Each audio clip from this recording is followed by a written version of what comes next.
Studentessa sedicenne di un istituto di Treviso si sente male dopo aver assunto una sostanza stupefacente. La ragazzina in ospedale, indagini della polizia. Smantellavano e razziavano impianti fotovoltaici per rivendere all'estero. Banda di 4 magrebini arrestata dai carabinieri di Padova. Furti in mezza Italia. Operata al seno per un tumore che in realtà non c'era. L'incredibile caso di malasanità a Chioggia, vittima una 47enne del posto. Super lavoro dei Vigili del Fuoco nella notte, nella Veronese fiamme sul tetto e il solaio di un edificio, nel Vicentino in fumo i bancali di un'azienda. Il sindaco di Curtarolo ha processo, la procura di Padova gli contesta di essersi attribuito una laurea mai conseguita. Sono percorsi affascinanti, miniera d'oro per il turismo veneto, ma le ciclovie tra le bellezze naturali spesso sono sprovviste di servizi igienici, rischiano il degrado, l'allarme degli operatori. A febbraio era stato baciato dalla dea bendata, ora il fortunato vincitore dei 94 milioni di euro al Superenalotto residente a Mestrino ha ritirato la sua vincita. Telespettatori di Antena 3, buongiorno, ben ritrovati. La prima edizione dei nostri telegiornali che si apre con la cronaca, e la cronaca ci porta a Treviso con i momenti di panico vissuti stamane in un istituto scolastico della città per un malore improvviso di una ragazzina di 16 anni. Ci dice tutto, le prime informazioni in diretta telefonica, la nostra Francesca Bozza. Francesca. Buongiorno a te, buongiorno ai nostri telespettatori. Si sono vissuti attimi di tensione questa mattina all'entrata di un istituto scolastico superiore di Treviso. Erano circa le 9:30 quando una studentessa ha iniziato ad andare in escandescenza, urlando e mostrando una forte agitazione, poi è stata accolta da malore. Preoccupati i presenti hanno immediatamente chiamato le forze dell'ordine. Sul posto è arrivata una pattuglia della polizia e un'ambulanza del SUEM che ha trasportato la ragazza al Cafoncello di Treviso. Secondo le prime ipotesi la giovane potrebbe aver assunto delle sostanze stupefacenti che avrebbero provocato questa reazione. In queste ore sono in corso accertamenti per ricostruire la vicenda. Al momento da Treviso è tutto, la linea può tornare allo studio. Grazie Francesca Bozza. L'ultimissima informazione intanto, al di là delle indagini adesso della polizia, è che la ragazza è stata dimessa dall'ospedale e quindi sta meglio, fortunatamente, rispetto a quanto accaduto intorno alle 9:30 di questa mattina. Adesso invece a Padova dove i carabinieri hanno smantellato una banda di magrebini specializzati nelle razzie di impianti fotovoltaici che poi venivano rivenduti all'estero. Ci dice tutto in diretta telefonica da Padova Filippo Fois. Filippo. Sì, buongiorno da Padova. È un'operazione che non si può dire ancora conclusa, quella che hanno condotto i carabinieri, ma che ha già portato a 4 arresti e al recupero di 500.000 euro di refurtiva. Nel Mirino c'è una banda organizzatissima specializzata nello smantellare centrali fotovoltaiche. 4 furgoni che trasportavano i pannelli fotovoltaici rodati un po' in mezza Italia è stata fermata al porto di Genova dai carabinieri di Padova. Perché i carabinieri di Padova? Perché c'erano stati alcuni furti di pannelli fotovoltaici nella bassa padovana per i quali la compagnia di Este aveva attenzionato, come si dice in gergo, un furgone. Bene, questo furgone si è mosso la notte tra il 25 e il 26 di ottobre ed è stato immediatamente seguito dai carabinieri di Este. È arrivato a Padova si è fermato per qualche tempo, dopodiché si è spostato verso ovest, all'altezza di Verona. Si sono aggiunti altri 3 mezzi pesanti che stavano giungendo da altre parti d'Italia, giusto per farvi capire il giro d'affari. A Ferretto di Cortona, una località in provincia di Arezzo, era stata addirittura smantellata una centrale fotovoltaica, dopodiché tutto il gruppo di mezzi pesanti si stava imbarcando per il Marocco al porto di Genova. Qui è stato fermato dai carabinieri, sono stati sequestrati all'incirca 800 pannelli fotovoltaici e pari a circa 500.000 euro, $500.000, sono stati arrestati i 4 conducenti. I pannelli fotovoltaici venivano portati in Marocco e da qui venduti porta a porta in diverse località, in diverse nazioni africane. Si tratta, come detto, di un sodalizio criminale molto ampio, molto organizzato, per il quale stanno continuando le indagini delle forze dell'ordine. Per ora da Padova è tutto, vi restituisco la linea. Grazie a Filippo Fois. Ancora un'operazione dei carabinieri, ancora ladri nel Mirino. Ladri seriali specializzati in furti nei supermercati, 2 le bande di romeni e moldavi sgominate dai carabinieri che hanno effettuato 9 perquisizioni. L'indagine è partita dopo l'arresto di un 31enne romeno mentre stava svaligiando un bar cittadino. La prima banda era dedita alla commissione di furti nei supermercati, la seconda invece rubava gasolio nelle aziende di autotrasporto. Si spostavano a bordo di un furgone, riempivano carrelli di generi alimentari che poi caricavano con l'aiuto dei complici e rivendevano ai connazionali.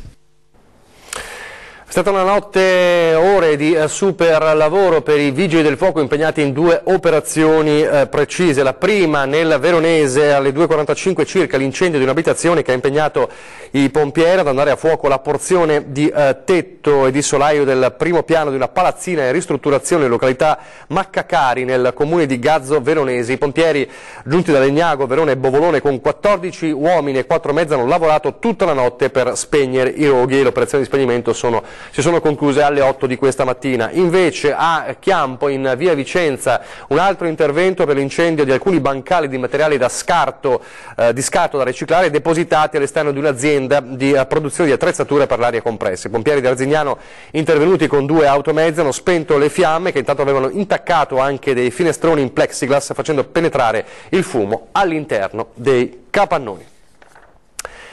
Ed ora parliamo invece di una incredibile vicenda di malasanità che riguarda il veneziano, una donna di 47 anni che fu operata al seno per un sospetto tumore che in realtà non c'era. Le hanno asportato un seno perché colpita da carcinoma, così le avevano diagnosticato all'ospedale di Chioggia. Accadeva nel 2007 quando una 47enne del posto fu sottoposta a mastectomia per un sospetto tumore al seno. Da qui in poi i controlli, le visite e 3 anni vissuti nell'angoscia e in un calvario senza fine. In realtà la 47enne non era malata, anzi stava benissimo, vittima di un duplice errore, il primo del laboratorio d'analisi, il secondo dei sanitari dell'ospedale di Chioggia, che decisero di intervenire senza ulteriori accertamenti con l'asportazione della mammella. Incredibile caso di malasanità per la donna di Chioggia che, a conclusione di una causa durata 5 anni, ha ottenuto dal Tribunale di Venezia una sentenza che condanna l'ULSS 14 e il laboratorio analisi. Lasciamo la cronaca adesso per parlare invece di un tema importante e molto sentito, quello della residenzialità, o meglio della edilizia pubblica, perché il Consiglio regionale, la Regione, ha dato il via ufficialmente alla rivoluzione delle ATER del Veneto. Vediamo come. Il Consiglio regionale del Veneto ha approvato la riforma delle ATER. La nuova legge, a distanza di più di 20 anni dalla precedente, fissa i nuovi criteri di gestione del patrimonio residenziale pubblico, che ammonta a 32.000 appartamenti dove abitano circa 80.000 cittadini. Tra le novità, una verifica periodica obbligatoria delle condizioni economiche degli inquilini alla scadenza dei contratti che non saranno più a tempo indeterminato. È una legge che ha come obiettivo quello di dare certezze a chi ha bisogno, e quindi chi ha i requisiti per rimanere all'interno degli appartamenti ATER rimane all'interno di queste strutture, ma chi non ha più i requisiti perché nella loro vita sono cambiate le condizioni economiche, è giusto che inizino a pensare di entrare nel mercato immobiliare e lasciare spazio a chi effettivamente ha bisogno. Viene inoltre fissato un canone minimo di 40 euro e si impegna la Giunta ad approvare entro 6 mesi un regolamento per stanare e sanzionare i furbetti dell'appartamento. Novità anche sui criteri per le graduatorie, che assegneranno un punteggio maggiore a chi attende da più tempo. Non c'è la volontà di escludere nessuno, ma solo di parificare le persone che magari abitano qui da 20-30 anni e attendono un alloggio rispetto a chi è arrivato ieri, che ha il diritto ma deve stare in coda con tutti gli altri. Contraria all'opposizione, che avrebbe voluto graduatorie solo sulla base del reddito. Ci possono essere delle conseguenze anche di ingiustizia, per cui l'attribuzione dei punteggi può premiare alcune categorie a scapito di altre che magari sono più bisognose. Non è certo con questa legge che si andranno a risolvere i problemi delle famiglie più deboli, delle famiglie più povere, che saranno lasciate molto più sole con contratti d'affitto che saranno a scadenza. Torniamo a parlare del delitto di Gorgo al Monticano perché Daniele Pellicciardi, figlio dei coniugi di Guido e Lucia, vedrà riconosciuto un risarcimento di 111.000 euro sugli 800.000 decisi dalla sentenza del Tribunale, ma ci è voluta una battaglia legale per arrivare a questi 111.000 euro. 111.000 euro. Tanto vale adesso la vita di Lucia e Guido Pellicciardi. Non gli 800.000 decisi dalla sentenza contro gli esecutori del duplice omicidio di Gogo al Monticano nell'agosto del 2007, ma quanto è stato possibile recuperare dagli stessi. A destinare questa parte di risarcimento il Ministero di Economia e Finanze, che ha bloccato un risarcimento per ingiusta detenzione di Naim Stafa, già finito in prigione a Napoli. In quel caso aveva fornito delle generalità false e sempre con quel nome aveva ottenuto il risarcimento dallo Stato italiano. Quei 111.000 euro che finora però non potevano essere girati a Daniele Pellicciardi come risarcimento, semplicemente perché il Ministero riconosceva per buono il nome falso. Per ottenere la somma Pellicciardi ha dovuto fare causa allo Stato. Oggi la sentenza che condanna il Ministero al versamento dei 111.000 euro non più al carnefice ma alla famiglia delle vittime. Vittoria dunque? Sì, ma solo a metà, visto che gli avvocati hanno sottolineato come la sentenza dica esplicitamente, secondo i tempi del Ministero.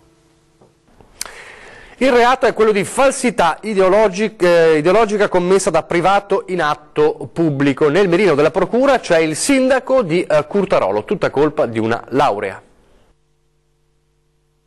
Primo cittadino lo è, un diploma ce l'ha, ma quello di laurea sembra proprio di no. Per questo il sindaco di Curtarolo, Fernando Zaramella, dovrà presentarsi in tribunale per rispondere dell'accusa di falsità ideologica. Agli atti del comune avrebbe messo nero su bianco la sua laurea, a smascherarlo un anonimo pronto a spifferare tutto in procura. Zaramella, condannato dal PM al pagamento di una multa, ha preferito opporsi. Il 22 novembre il tribunale di Padova sarà chiamato a decidere. Intanto dagli atti comunali il titolo di laurea sarebbe scomparso. Allora Casier, torniamo nella Marca trevigiana con l'allarme inquinamento che riguarda l'acqua che esce dai rubinetti di una scuola elementare. Acqua non adatta al consumo umano, questo è il cartello comparso sulla porta dei bagni della scuola elementare San Francesco di Casier. Lo scorso 2 ottobre il Dipartimento di Prevenzione dell'USL 2 aveva effettuato delle analisi su dei campioni di acqua. Ora gli esiti parlano della presenza di ferro e manganese oltre i limiti previsti dalla legge. Non si tratta di veleni, ma è stato comunque consigliato di non utilizzare l'acqua visibilmente torbida quando esce dai rubinetti.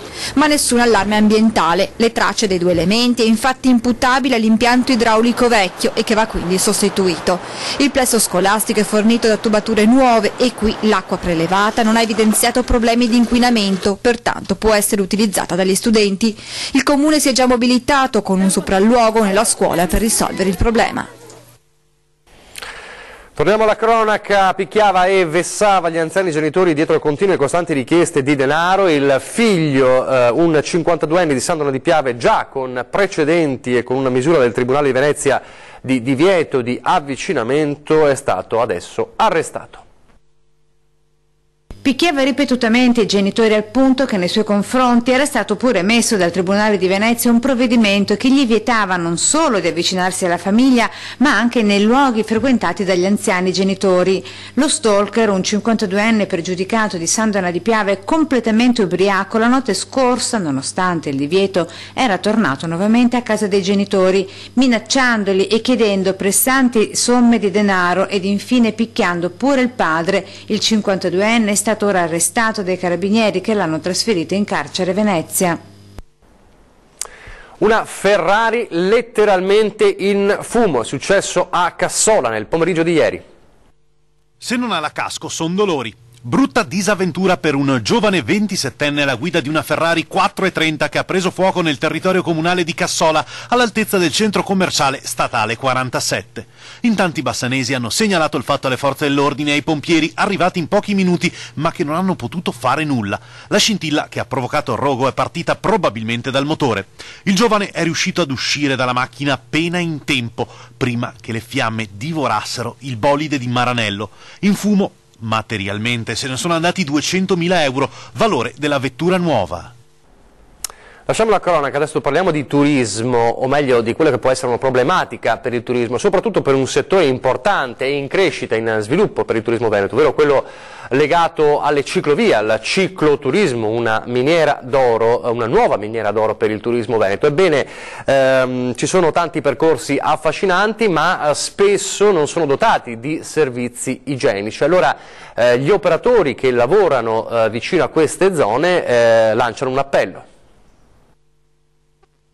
Bello avere delle ciclovie che portano nelle nostre zone turisti da tutta Europa. Meno bello doversi sobbarcare poco piacevoli regalini che gli stessi lasciano al loro passaggio. E questo cartello parla chiaro sui regalini che si trovano, in questo caso, lungo il sentiero degli Ezzelini, splendida via di collegamento tra il Trentino e il mare. Siamo a Castello di Godego, ma guardando bene il problema di servizi igienici, bidoni della spazzatura, insomma di un minimo di logistica a disposizione dei cicloturisti è comune in tutta la Marca. Non c'è organizzazione, il percorso è molto bello, anche promosso bene, però manca logisticamente il bagno. Oltretutto intervenire su questi progetti pare sia molto complicato per gli enti pubblici comuni per primi. Il risultato è, nel più completo stile veneto, che alla fine ci pensa chi il problema lo subisce direttamente. Noi al Comune di Lesana abbiamo proposto la costruzione di bagni privati ad uso pubblico tramite una convenzione e ci impegniamo a tenere pulito lo spazio, puliti i bagni proprio per tutti gli avventori del sentiero. Un esempio che pare fare a scuola, perché l'idea, imprenditorialmente parlando, è quella di offrire non solo la struttura per liberarsi, ma anche quella per rifocillarsi. Con il bagno è fondamentale abbinarci o una spuntineria o un qualcosa, un distributore per soprattutto magari promozionare tantissimi dei prodotti tipici che abbiamo. Ma le novità non finiscono qui, infatti l'idea è piaciuta così tanto che in comune hanno pensato bene di non lasciarsela sfuggire. Siamo i primi che hanno avuto questa idea, secondo me è un'idea vincente e abbiamo già avuto risposta molto positiva dal comune. Anche perché un progetto del genere costa quasi 80.000 euro, che di questi tempi... Vi ricordo, per segnalare disservizi, problematiche della vostra zona, della vostra città, lo dico ad antenna, potete rivolgervi a noi con le 3 modalità che vedete in sovraimpressione, che già conoscete, redazione @antena3.it per scrivere una mail, 0422 023 0898 per lasciare un messaggio in segreteria, 351 175 5340 per SMS e WhatsApp. Adesso ci fermiamo per la pubblicità, poi parleremo di Mister 94 milioni.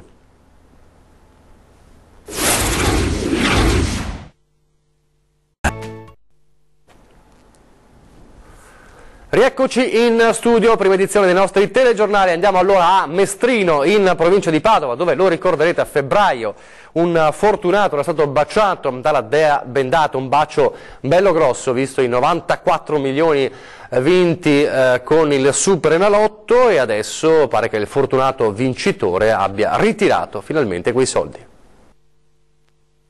In questi mesi è stato bravissimo a non farsi scoprire. Il nome del vincitore di 94 milioni di euro al Superenalotto rimane un mistero. Il fortunato di Mestrino, che nel febbraio scorso giocò la schedina, però ha già ritirato la sua vincita. Ha presentato il tagliando non appena si è smorzato il clamore mediatico e quindi, come da regolamento, il denaro gli è stato accreditato al 91esimo giorno, ovvero il 27 maggio. I titolari della ricevitoria dove ha giocato però al momento non hanno ricevuto nemmeno un piccolo pensiero di ringraziamento.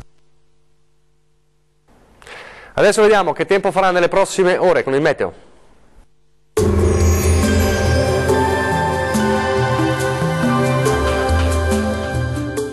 Termoidraulica Susin. Se compri una caldaia, in omaggio il condizionatore. Termoidraulica Susin a 0 branco. Bel tempo anche in questa ultima domenica di ottobre. Vediamo il dettaglio. Sul Veneto continua il tempo stabile con sole prevalente ovunque, salvo nubi sparse diffuse, con qualche addensamento sui rilievi, locali nebbie mattutine tra il Trevigiano e il Veneziano. Vediamo anche le temperature, le massime saranno attese sui 15-20 gradi circa, valori minimi previsti mediamente tra 5 e 10 gradi. Andiamo ora a vedere come sarà il tempo sul Friuli Venezia Giulia. Sempre stabile con sole prevalente su tutti i settori. Va evidenziata tuttavia una diffusa e parziale nuvolosità, ma del tutto innocua. Temperature massime attese sui 15-18 gradi, valori minimi tra 6 e 10 gradi circa. Raggiungiamo infine il Trentino Alto Adige, nubi con addensamenti sulle Alpi di confine, associati anche a qualche debole pioggia o debole nevicata intorno ai 1200 metri, ampio soleggiamento altrove. Temperature massime in aumento sui 23-24 gradi, minime sui 4-9 gradi circa. Il mare sarà generalmente poco mosso, i venti moderati nord-orientali lungo le coste e da ovest al largo. Dal meteo è tutto, arrivederci!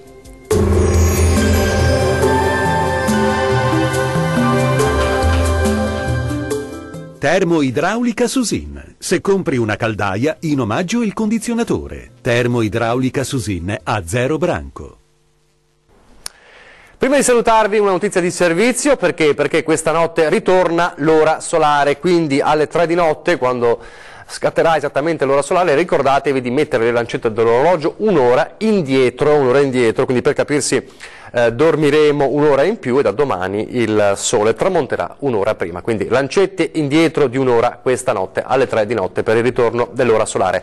È davvero tutto, grazie per averci seguito, arrivederci.